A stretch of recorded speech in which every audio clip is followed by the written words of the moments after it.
Junk sits in a strong niche. Believe it or not, 90% of the population. About only 10% are aware of this industry. If this episode of Junkluggers sort of resonates with you and you'd like to learn more, click on the link below, complete the form, and I'd be happy to connect with you.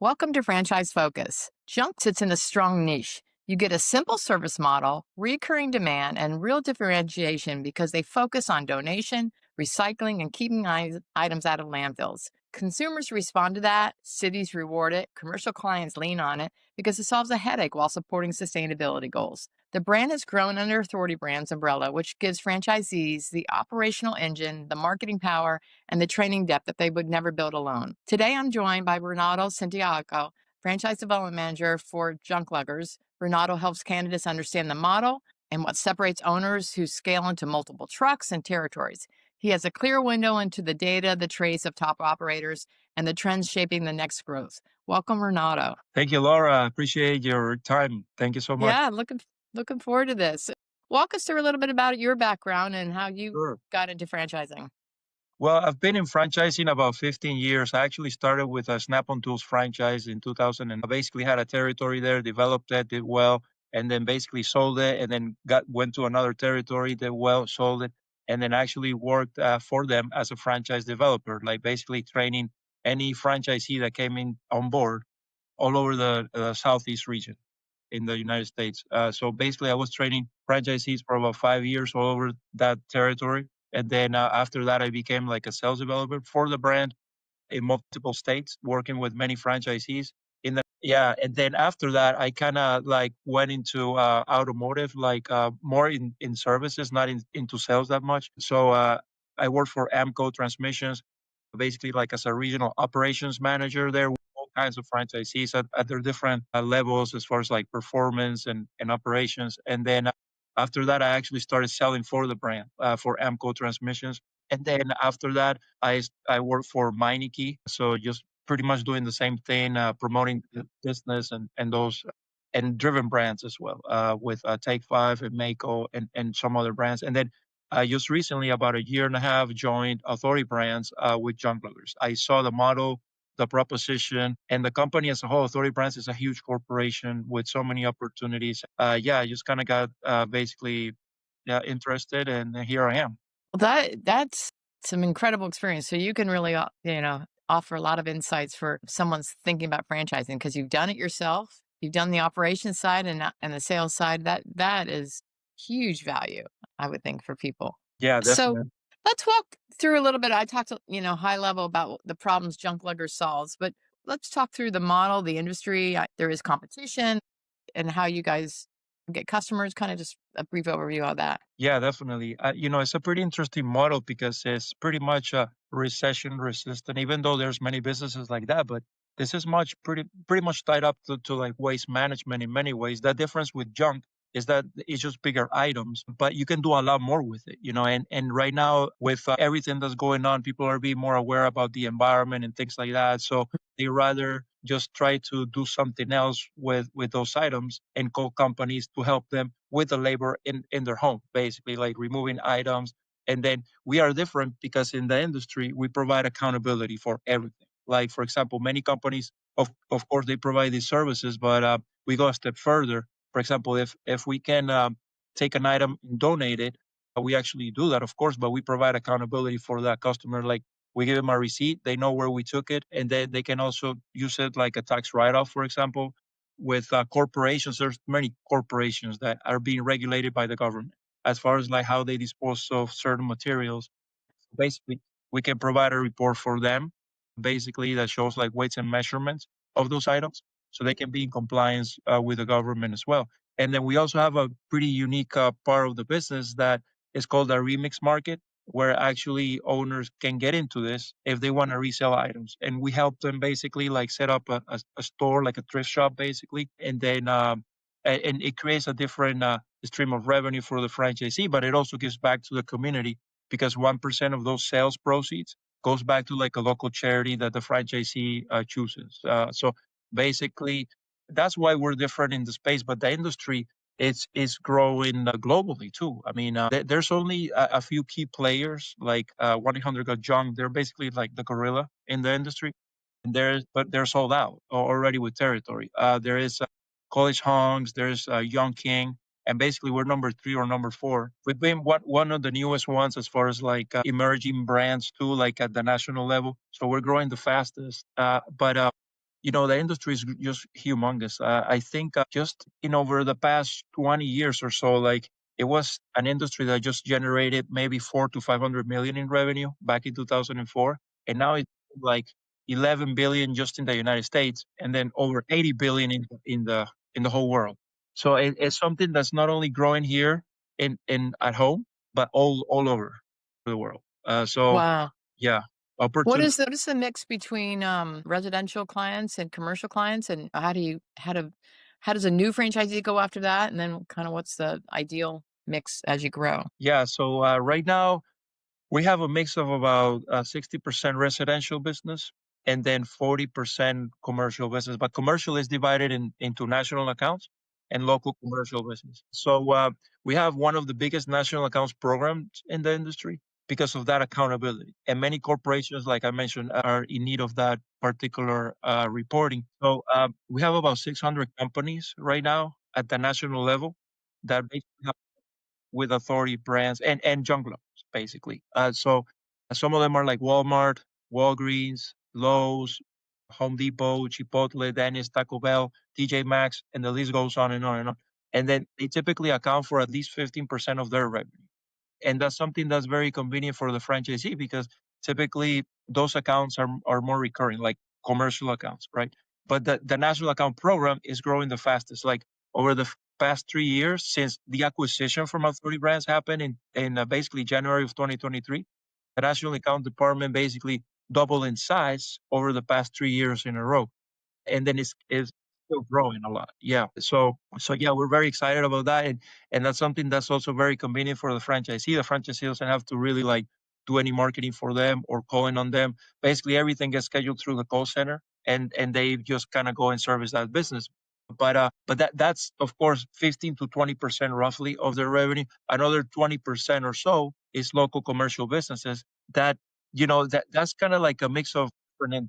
There's about 16 to 26 industries that have recurrent need for junk removal, and some are more recurring than others. But like, for example, grocery stores, restaurants, property managers, realtors, professional organizers, storage facilities, many retail businesses when they're doing like clean outs or resets, and malls. I mean, all kinds of things. And so basically that accounts for 40%, and then 60% is residential. And still the residential piece is the biggest one, right? Still in the industry. So how does someone find you? Like how do your franchisees get the residential business? Well, residential business is something with this particular industry is that it's a pain point at the residential level because typically when customers are going through an event in their life or particular circumstances, like they have to move right away, they Mhm. have to downsize because believe it or not, there's over 300,000 items in anyone's house, and houses are of course not getting any bigger, right? And then consumerism is an all time high because of anything is a lot easier to purchase online. For example, like a lot of furniture is bought online, most bought online, most of the appliances, and even cars, so big and bulky items, right? So like when they have to get rid of all those things, they need the labor. For example, maybe they're going through like a divorce or death in the family, or maybe someone's going to a nursing home, or maybe someone is hoarding. So all those things are pain points. So typically at the residential level, customers want the items gone within 48 hours. This business is about basically creating awareness because it's still, even though the industry is growing, and it went basically like from 400 million to 80 billion, right? Like at the global level in just 20 years. So huge explosion there. But it's still, believe it or not, 90% of the population are not aware that they can call a company for junk removal to help them with these particular transitions in their life if they actually have an event coming up like this. So basically, it's all about getting involved in the community to let them know that, we're here, we provide these services, we provide the labor for you, of course, we're accountable for everything that we're doing to the environment, and we can give you back like that donation receipt. You can get a tax write-off. But that's why we're different. If you ever have a need for this, just let us know. So basically, it's just about, and all that companies are doing the same because it's just about awareness, really. But we stand out because we are green, and in fact, like we have our niche in the industry that's very particular because over 60% of the people in the United States, they rather do business with a company that's green and eco-friendly as compared to one that is not, if they're basically evaluating the same value proposition. So basically, when there's awareness in the community, we tend to typically get the call as compared to, even if we're up against whatever competition in the territory. So it's all about basically letting everyone know that we exist. And then because they're basically going to call. It's just a matter of time when someone goes through a transition like that, or even maybe like there's a natural disaster or flooding or whatever, right? So yeah.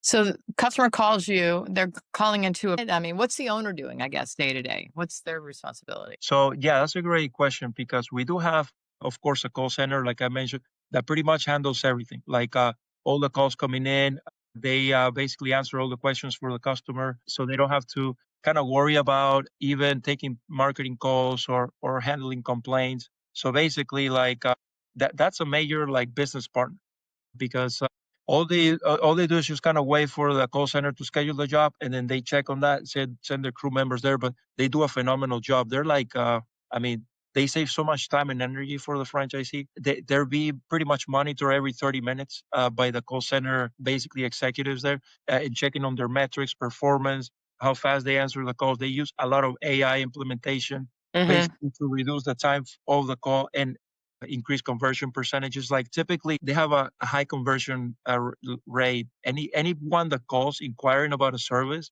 they typically schedule the call about 70% of the 75% of the time. And then when they show up, our franchisees convert at over 90% of the time. Like so basically they're super skilled to converting, answering the questions. And it's basically like a one-stop service in the sense for the customer. Like they never get rerouted to another department to handle this or refund or whatever question or complaint. Everything is handled through the call center, and then they connect directly with the franchisee afterwards. So let's say I think I want to have, I just want to do some clean out and I've got some stuff I want to remove.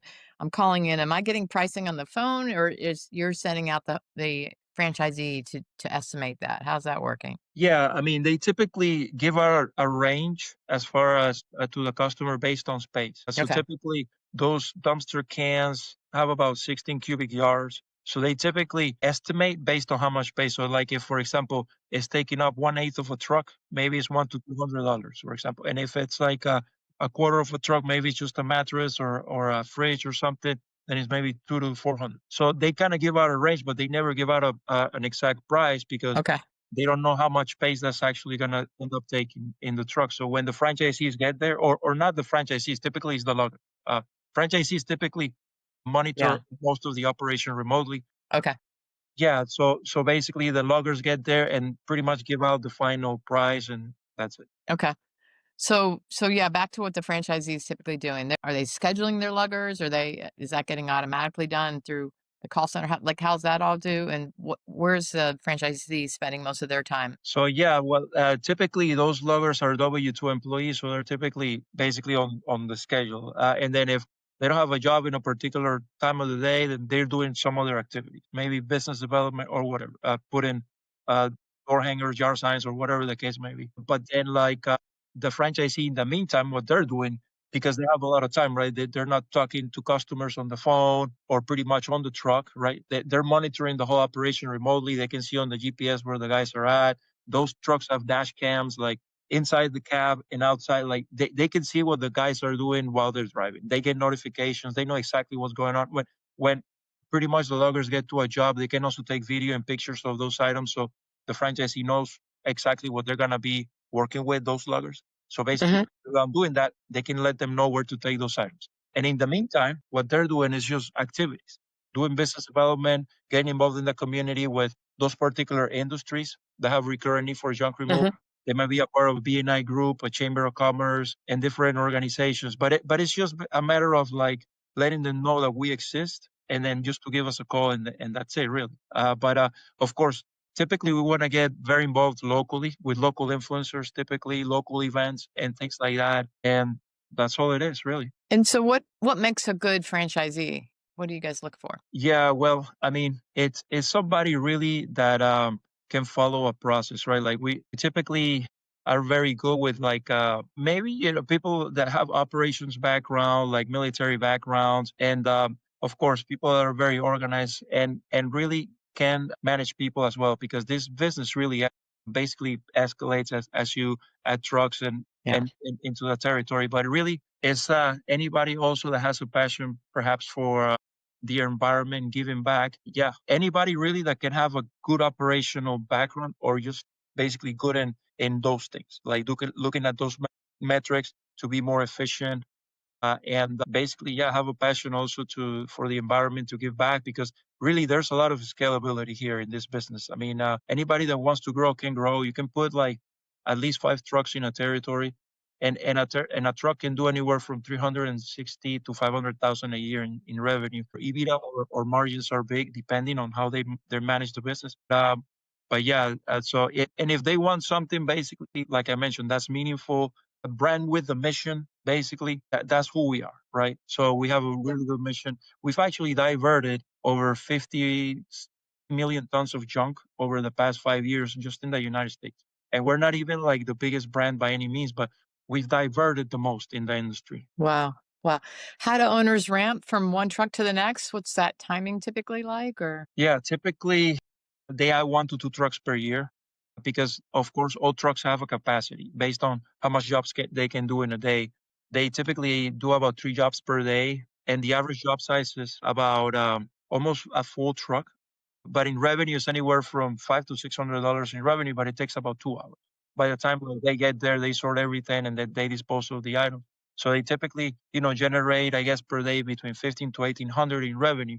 But when they get calls, for example, to doing 4 requests per day or 4 jobs, that's your cue. You have to get your second truck right away. And then the next thing goes to the next level. Like when they're getting requests to 7 jobs and they have 2 trucks, that's their cue to get their third truck. So typically that's correlated to how much business development they're doing or activities. Because the more activity they're doing, the more awareness, and then the more inquiries. So there's a strong correlation there. So if someone really like is not shy to being involved in the community, they're gonna do very well.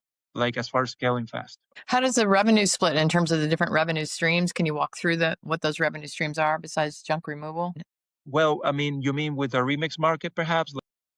That's a part of the business that's optional. Most franchisees get into it like after their second or third year because you can basically grow into it. If you start basically doing that right away, you're not going to have enough inventory, first of all, and you're going to have to pay for like a warehouse or something. And so it's an additional fixed cost. So you typically don't want to get there from the start.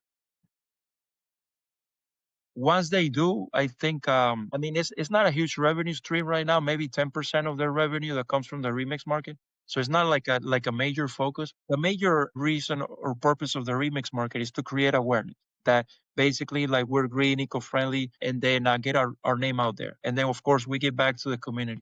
Of course, it can turn into a huge operation, but most of our franchisees have been in business less than 5 years. So we only have about 22%, I think, of our franchisees having a remix market. So yeah, they'll eventually get there, but most of the revenue, of course, comes from just junk removal hauling, and then mostly, of course, with residential and commercial. But there's so many, like I said, different opportunities there, different circumstances that we can provide that service for. Rough idea on how much one of those trucks cost? Yeah, it's anywhere from like 110 to 120,000 full cost, brand new. Okay. And are But most people getting brand new and yeah, financing that? typically, yeah, they get brand new trucks, the first one to start out because you don't want to have any issues starting out, right? Like with trucks, and they typically come with like a great warranty, 3-year warranty, bumper to bumper at least, and then they can typically after their first one get used trucks, but they have to get approved, of course, as far as like the size and everything, all the specifications. But in the meantime, they can also rent trucks. Like we have partnerships with like Penske and Enterprise basically to rent like box trucks that have the same kind of capacity. Then, yeah, if for example they have a big job or they only have 1 truck, they can only basically rent those trucks at a discount with those particular vendors. Okay. Okay. And Finding the crews, is there help that Authority Brands offers in that, and or in terms of how to hire and who to hire and where to find them? Yeah, we do have a lot of help there. Like the franchisees are gonna have a business coach working with them, and then even before they start, right, like during training, and then they'll have job templates with job description, and then they'll start working with the franchisee in different like career sites and things like that, and then helping them through the process of vetting and of course interviewing. We provide the I guess recommendation to provide a background check as well,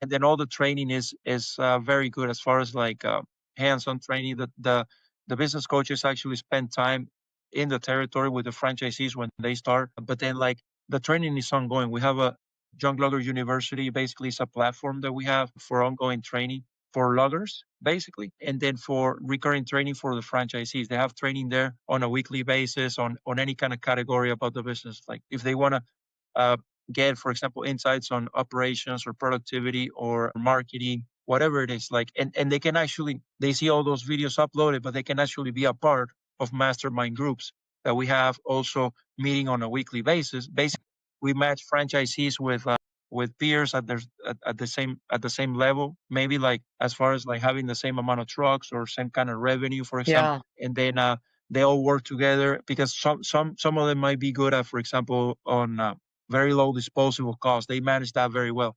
And then another one might be very good at like scheduling or average ticket per job. So they can kind of work together and bounce ideas of each other. So training is ongoing and it's ever going really for anybody, like the loggers and the franchisees as well. Gotcha, gotcha. Any interesting stories or whatnot that any of your owners have shared with you? Yeah, I have a cool one actually. Like there was an owner. He was actually working in Long Island, one of the first ones for junk lovers. And then he told me that one time he had a hoarder job there, and basically they cleaned out a whole house or an apartment actually. So, anyways, they took everything out, and then they found basically some scrolls there that look like sketches, like a Picasso sketches or something, but they look pretty cool, and he actually just opened a remix market. So he went ahead and put that up for sale there.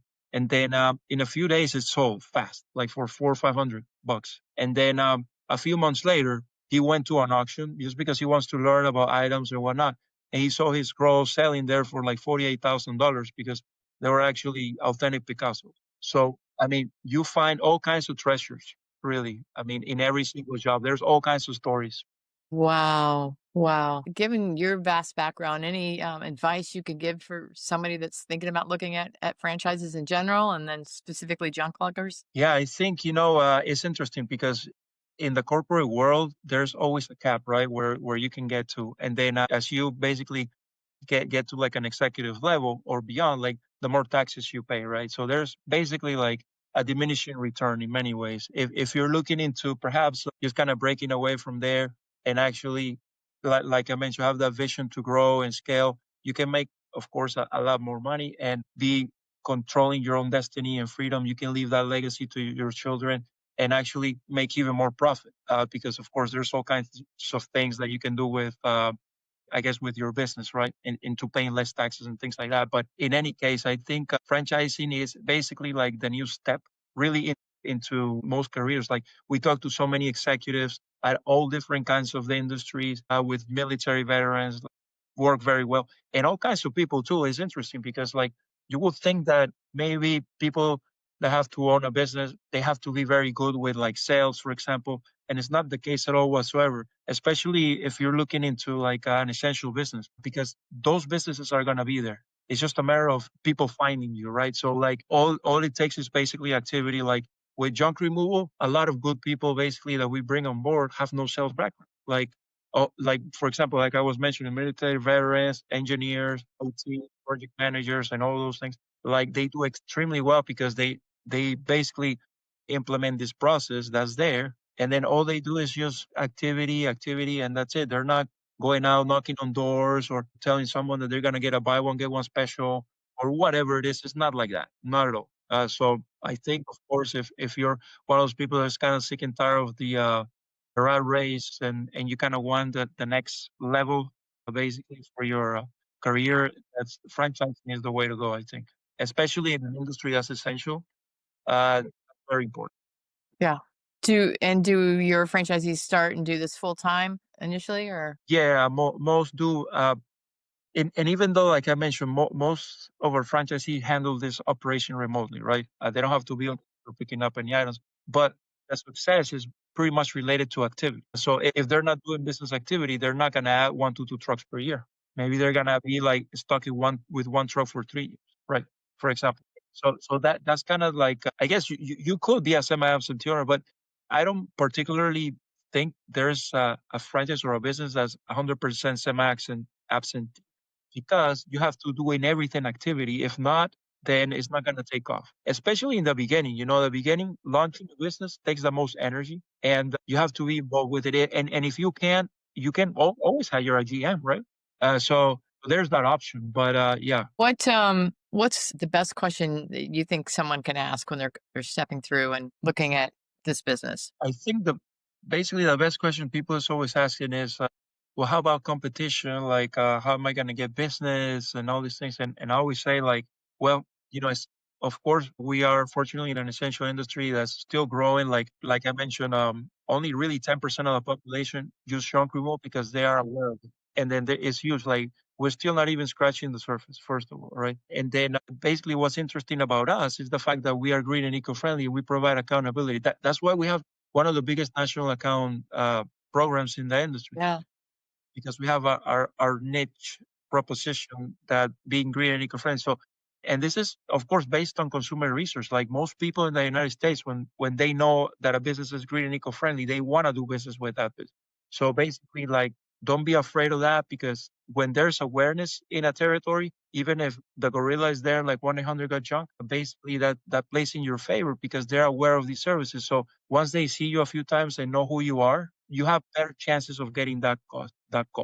So yeah, I think it's something that's just kind of emerging, and there's tons of opportunity, and especially all over the country too. We have over 50% of our capacity open as far as territory. Okay, great to know. And fascinating fact about only 10% are aware of this industry. I tend to Yeah, forget that. I've used this service, so great. Yeah. yeah, oh yeah, oh yeah. You gotta clean out stuff. You gotta clean out, yeah, and Yeah. it's interesting because things that are playing into the macro level too, like baby boomers, right? Like there's about 14,000 baby boomers that retire each day, and they are basically they own the biggest amount of real estate in the country, right? And then Hmm. every time that maybe they have to go to a nursing home or downsize or whatever, they work with professional organizers. I mean, it creates a lot of business all over the place. So Right. those are the things that happen basically outside the industry that's already huge. But yeah. Wow. Wow. Anything else that you want to share about Junkluggers before we finish up? Yeah, it's an exciting brand. Things are happening basically very good and very fast here because our president Justin Waltz, he was actually a logger for 1-800 Got Junk and worked for them for many years. Then he worked for the competition at College Hunks and was one of the best franchisees there. And now he's the president at Junkluggers. So he knows basically the industry Oh, inside and now. He's done it. He's very innovative. He uses a lot of AI. Our trucks are like smart trucks already, really. Like okay. yeah, they provide a lot of like data for the marketing team to do geofencing, for example, and we create a lot of reports from the trucks. Like also, I mean, in all kinds of ways for the call center, for our partners, vendors, and all these things. So I think the industry really, like I mentioned, it's just very exciting and it's a new, really tons of opportunity and it's super fun. Like I mentioned, you discover treasures anywhere. Really, every day is different, and you don't have to worry about also hiring somebody with like technical skills, right? Like any other maybe job that's essential, maybe like electricians or plumbers or whatever the case may be, you have to kind of worry about their credentials and their training. Not the case here. And in fact, like it's very interesting because like most of the people that basically start working for this industry, they end up staying for longer than a year because they actually make good money and then they get a lot of tips and it's a simple business. They see that they can do like our president, and then they actually become franchisees. They become coaches, and what I mean, yeah, it's yeah, That's a a lot. fantastic, great story. Very good. Thank you. Well, I appreciate your time so much and look forward to maybe hearing an update down the Thank you, Laura. We'd love to connect again next year, maybe. Yeah. Who knows? Thank you.